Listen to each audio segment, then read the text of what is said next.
Hello दोस्तों, नमस्कार। आप सभी लोग कैसे हैं? तो आई होप सभी लोग अच्छे होंगे। साथियों, आपका दोस्त मैं मनोज यादव आज फिर से आ गया हूं एक नया टॉपिक लेकर के। साथियों, आज हम लोग बात करने वाले हैं ह्यूमन एनाटॉमी एंड फिजियोलॉजी में। आज हम लोगों ने यहाँ पे आगे कुछ जो भी टॉपिक्स हैं उनको डिस्कस कर लिए थे, लेकिन जो अगला हमारा टॉपिक है उसको आज डिस्कस करेंगे। आज का जो हमारा टॉपिक है वह है human systems and its function. Human systems यानी ह्यूमन बॉडी में जितने भी सिस्टम्स हैं उनको पढ़ना है और उनके फंक्शंस को पढ़ना है। तो चलिए शुरू करते हैं। आज हम लोग देखते हैं यहाँ पे साथियों, सबसे पहले एंटीगुमेंट सिस्टम क्या होता है। ठीक है, किसके बारे में? इंटीग्यूमेंट्री सिस्टम। ठीक है, ये क्या होता है इसके बारे में समझेंगे, फिर इसके फंक्शन के बारे में जानेंगे। The words integument means skin. ठीक है, इंटीग्यूमेंट का मतलब होता है स्किन। ठीक है, the structures associated with skin include the. अब देखिए यहाँ पे किसको किसको माना गया है जो स्किन से रिलेटेड है, उसको कहा गया है the hair, the nails and the sweat and oils gland. ये सभी जो है हमारे ऑर्गन्स, इनको किसके अंतर्गत रखा गया है? इनको रखा गया है इंटीग्यूमेंट्री सिस्टम्स के अंतर्गत। ठीक है, अब चलिए हम इसके फंक्शंस को जान लेते हैं। ठीक है, क्या जानेंगे? इसके फंक्शंस को जानेंगे। सभी को क्लियर दिख रहा है साथियों? चलिए, पहले अगर हम इसके फंक्शंस की बात करते हैं तो जो हमारा इंटीग्यूमेंट्री सिस्टम्स हैं, ऑर्गन्स हैं, वो कार्य क्या करते हैं? तो प्रोटेक्ट्स अगेंस्ट इन्वायरमेंटल हैजर्ड। ठीक है, जो इन्वायरमेंटल हैजर्ड है उनके अगेंस्ट ये क्या करते हैं? हमारी बॉडी को प्रोटेक्ट करते हैं। ठीक है, अगर हम दूसरे इसके फंक्शंस की बात करते हैं, हेल्प रेगुलेट बॉडी टेम्परेचर। ये क्या करते हैं? हमारे बॉडी के टेम्परेचर को मेंटेन रखने का भी कार्य करते हैं। ठीक है, तो आपको लिखना कैसे है? Help regulate body temperature. ठीक, चलिए तीसरे पॉइंट की अगर हम बात करते हैं, प्रोवाइड्स सेंसरी इंफॉर्मेशन। जो हमारे स्किन्स होते हैं ये एक तरह से हमारे सेंसरी ऑर्गन्स भी होते हैं। यदि आपको कहीं भी चोट लग जाती है या कुछ टच हो जाता है तो आपको तुरंत ब्रेन में मैसेज पहुंच जाता है। तो इसको हम कह सकते हैं कि यहाँ पे प्रोवाइड सेंसरी इंफॉर्मेशन। जो हमारे संवेदी अंग होते हैं वो हमें संवेदी सूचनाएं पहुंचाते हैं या देते हैं। ठीक है, तो ये इसके फंक्शंस थे। अब चलिए हम बात करते हैं सेकंड नंबर जो हमारा सिस्टम है उसके बारे में। इसी तरीके से हमारे जो यहाँ पे टोटल 11 हैं उनको हम देखेंगे। तो चलिए देखते हैं nervous systems. The brain, spinal cord, nerves and the sense organs. समझ में आ रहा है सभी को? Make up this complex systems.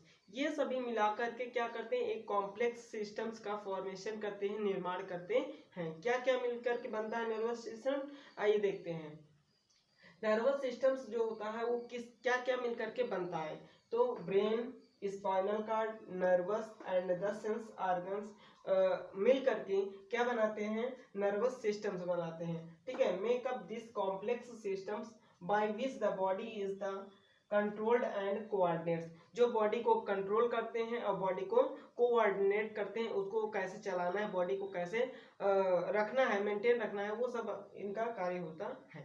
अब चलिए अगर हम इनके फंक्शंस के बारे में जानते हैं तो चलिए देखते हैं। फंक्शंस यहाँ पे देखते हैं।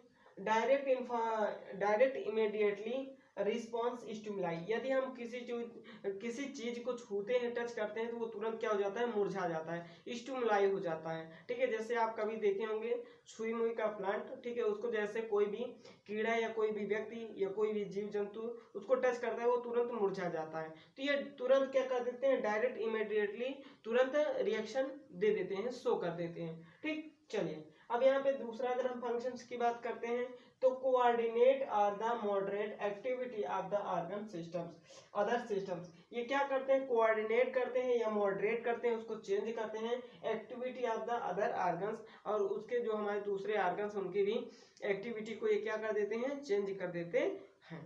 ठीक, चलिए अब अगर हम इसके तीसरे फंक्शंस की बात करते हैं तो तीसरा फंक्शंस क्या है? सभी को क्लियर दिख रहा है साथियों? चलिए, प्रोवाइड्स एंड इंटरप्रेट्स। प्रोवाइड्स देते हैं, इंटरप्रेट करते हैं, चेंज करते हैं sensory information about external condition.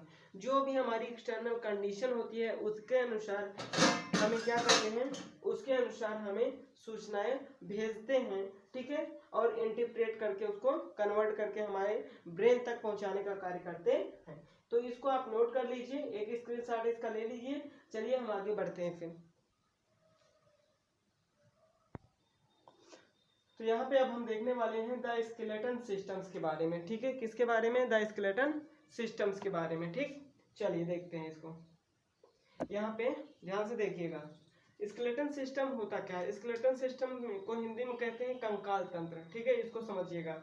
The basic framework of the body, जो हमारा बेसिक स्ट्रक्चर बॉडी का बना हुआ है, ढांचा बना हुआ है, वही हमारा क्या होता है? स्केलेटन होता है। इज 206 बोन्स, जो हमारे शरीर में कुल कितनी हड्डियां होती हैं? 206 हड्डियां होती हैं। उन्हीं 206 हड्डियों को मिला करके क्या बनता है? स्केलेटन बनता है। और वो एक दूसरे से क्या होते हैं? एक दूसरे के बीच में ज्वाइंट होते हैं। And the joint between them, एक दूसरे से वो ज्वाइंट होते हैं और कलेक्टिवली नोन एज स्केलेटन, और इसके पूरे मिले हुए भाग को मिल करके जब ये एक तंत्र बनाता है तो इसको कहते हैं स्केलेटन सिस्टम्स या कंकाल तंत्र। अब चलिए अगर हम इसके फंक्शंस की बात करते हैं तो फंक्शंस क्या क्या होते हैं उसको समझ लेते हैं, ठीक। चलिए देखते हैं।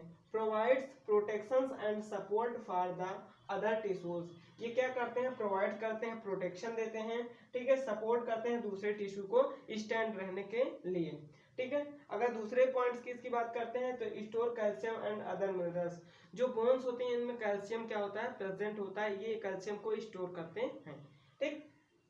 तीसरे पॉइंट्स की अगर हम लोग बात करते हैं साथियों, तो ये क्या करते हैं? फॉर्म रेड ब्लड कॉर्पसेस, ये क्या करते हैं? आरबीसी का निर्माण करते हैं। हड्डियों में क्या होता है?